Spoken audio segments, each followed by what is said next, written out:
How's it going, everyone? CJ from On The Grow here, and today what we're going to be doing is a comparison between soil and Coco Coir. The only twist is I've added some worm castings to the Coco Coir to see how we can get a boost of growth, so stay tuned for the video.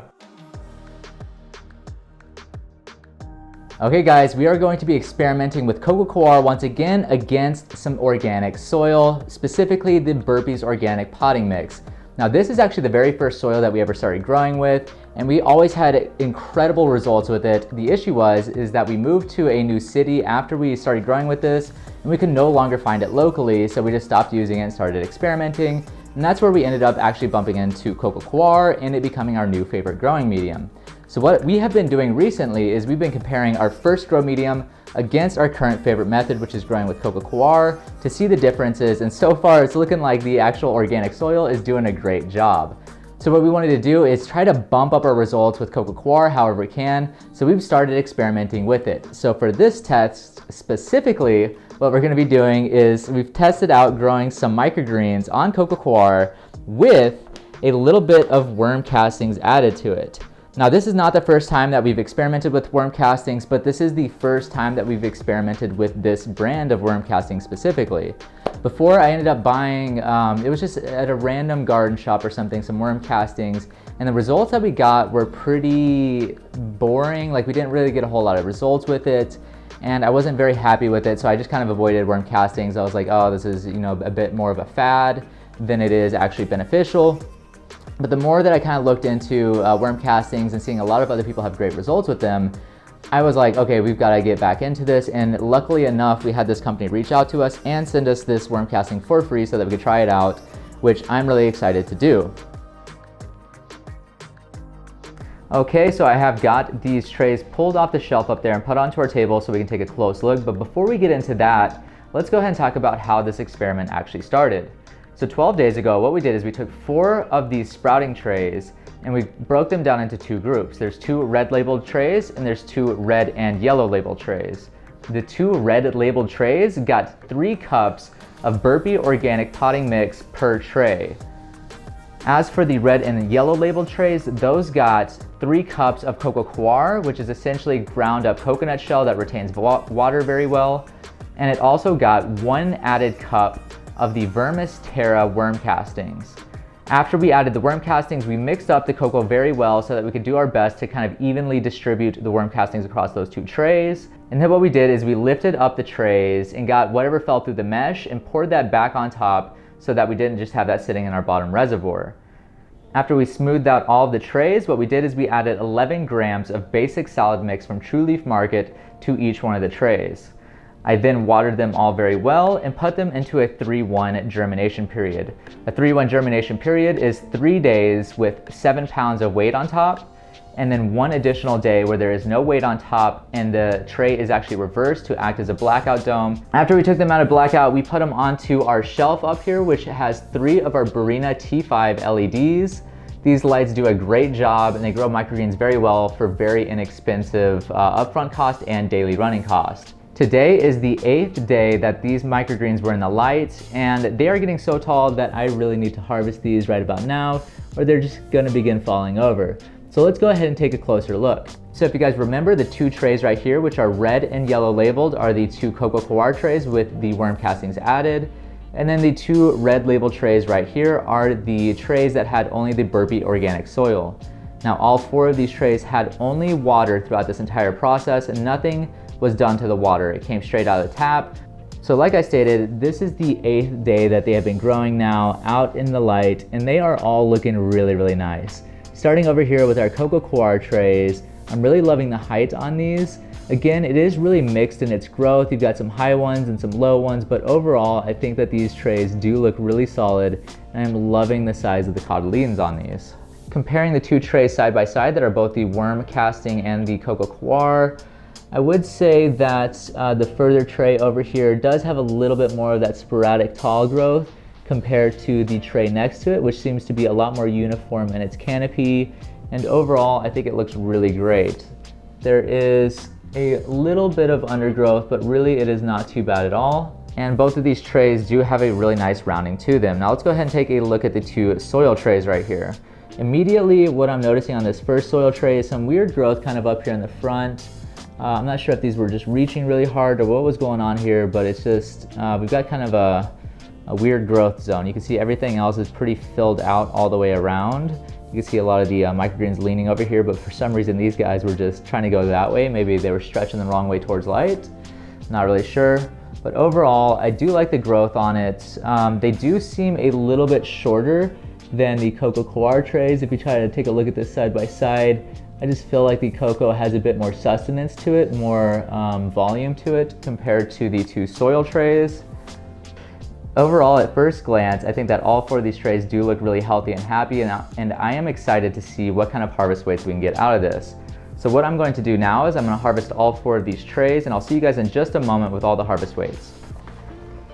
All right, so we're going to harvest the first worm casting with Coco Coir tray.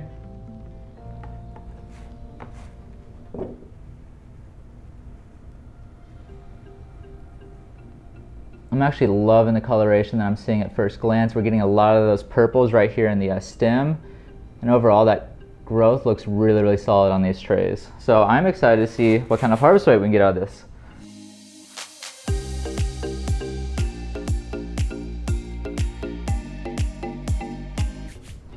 All right, 133 grams for the first Coco Coir tray.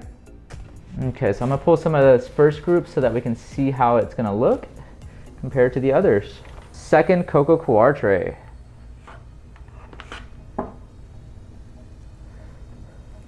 Again, I'm seeing some really beautiful coloration in this, and I'm very happy with how that product looks.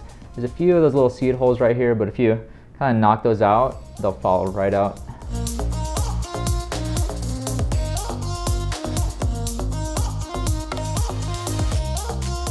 Okay, and for the second Coco Coir tray, we got a harvest weight of 153 grams. So it's 134, 153 for Coco Coir. And now it is time for the first of the Burpee organic soil trays.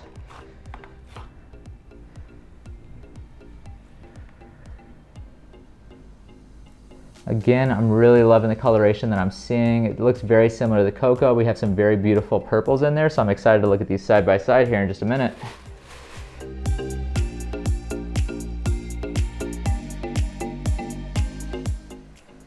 Okay, 123 grams for the first of the soil trays.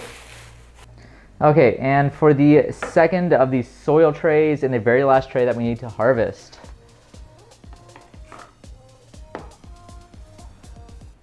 Again, first cut, let me knock some of this seed hole off. So again, for the first cut, it's looking really pretty when it comes to the coloration. I'm loving those purples. And I think we're gonna have some awesome product across the board, people.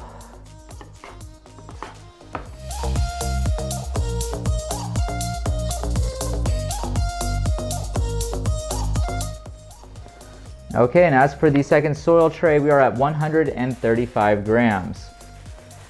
So if I remember correctly, it's 134 for the first Coco, 156 for the second Coco, 124 for the first soil, and then 135 for the second soil. So the overall winner and harvest weight is going to be the Coco Coir groups.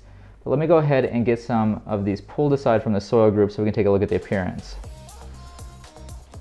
Now what I'm really curious about with these Coco Coir trays, let me get this out of my way, is whether they are going to taste good or not. Now in our last experiment, we saw that the Coco Coir trays grew better, but they did not give us a good taste. They actually grew too fast and they went bitter because of that. So let me clean this up for a second and I will see you guys here in just a moment. I highly suggest getting a compost bucket if you're going to be growing a lot of microgreens, because you will make a lot of mess, and just having a little bucket like this that you can take out to your outdoor compost or even just toss out in your yard. If you have a little bit of a yard, you can just let a lot of this little dirt and debris and stuff just kind of break down and go back to nature instead of like throwing it in the trash or something. So I definitely suggest getting a little compost bucket.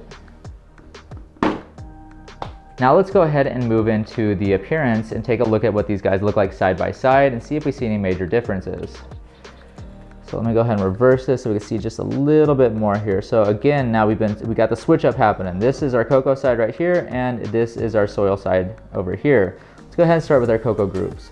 So taking a look at these, I mean, the stem coloration is really beautiful. I'm really digging the coloration of these crops. There are a few that are a little light in this group.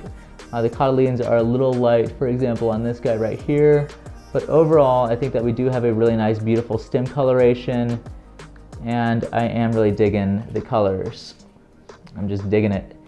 As for the top and the cotyledons, they are looking beautiful. I'm seeing some really nice purple veining on what's probably like a kohlrabi or something of the sort. And overall, the coloration does look really, really nice on the canopy of these. Now on to the two soil trays. So immediately side by side, I feel like these two soil trays are quite a bit darker in their coloration. And also looking at the stem coloration side by side, I do see that the soil side does have a little bit darker of a purple in those stems, and it is looking absolutely gorgeous. I really do love the coloration that we got on these. Let's go ahead and take a look at the actual canopy itself.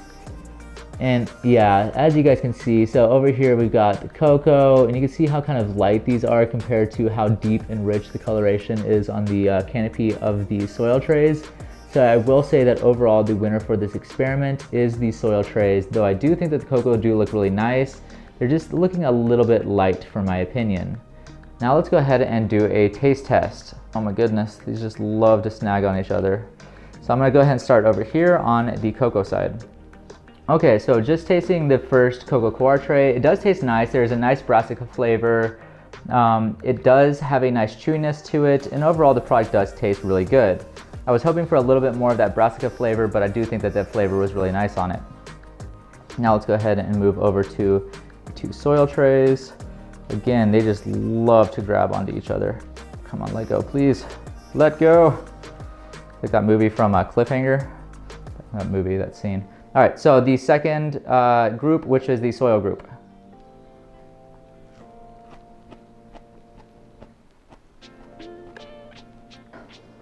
Okay, so I finished tasting the second group, which was the soil trays over here, and I've got to say that the flavor was much, much stronger. The soil trays did provide a very strong brassica flavor, as well as a nice spice. I think that there was maybe some kind of, I would guess a mustard mixed into this basic salad mix here, and it did provide a very nice spice that I really enjoyed. There wasn't hardly any bitterness. So between these two groups, I'm gonna have to go with the winner for flavor being the soil trays over here.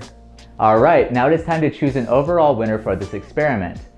For this experiment, I'm going to have to go with the Burpee organic soil being the winner. It did provide us with a lower harvest weight, but overall the appearance and the flavor was amazing, and that's what I'm looking for. I want something that tastes great and looks great, because that's what's gonna sell, and that's what people are gonna wanna eat. They're gonna wanna eat something that tastes great and keeps them coming back. As for the cocoa trays, I think they did a great job, but the worm castings did provide great growth, just not a whole lot of flavor or benefit to the appearance. There wasn't a whole lot of that purpling like we saw on the two soil trays. So I do feel that something is missing from this recipe. So maybe we use too much, maybe we use too little. So I'm gonna actually do some experiments playing with different amounts of worm castings in different crops to see how we can affect the flavor, growth, and appearance, and see if we can just get this kind of dialed in. I do think that the worm castings have a lot of potential, and I think it's a great product that gives us great growth. I just got to figure out the flavor and the appearance like I stated before. One thing I forgot to discuss in this experiment is the actual cost for each one of these trays. For the Coco Coir trays, the cost is 28 cents for 3 of the cups of the Coco Coir. Then it's an additional 70 cents for the 1 cup of the Vermis-Terra worm castings, bringing the total for the trays to 98 cents per tray, compared to the soil, which is actually $1.13 per tray. Now, the soil trays do have a higher cost because we ordered these online and they shipped them to us. And inherently, I think that they add a little bit of cost into the bags that way. So if you were able to find the soil locally, that is the best way to go. I don't know how much the price is gonna vary. I haven't been able to find this locally for a while, and I can only seem to find this product online. But if anybody finds this product, the Burpee Organic Soil, in a local store, please let me know which store so I can start looking in my local stores to see if they also carry it there. Alright guys, well that is it for this experiment. I hope that you really enjoyed it. If you did, please give us a thumbs up. If you disliked this video, give us a thumbs down. If you have any questions or comments, please leave them in the section below, and we'd love to get those answered for you as soon as we possibly can.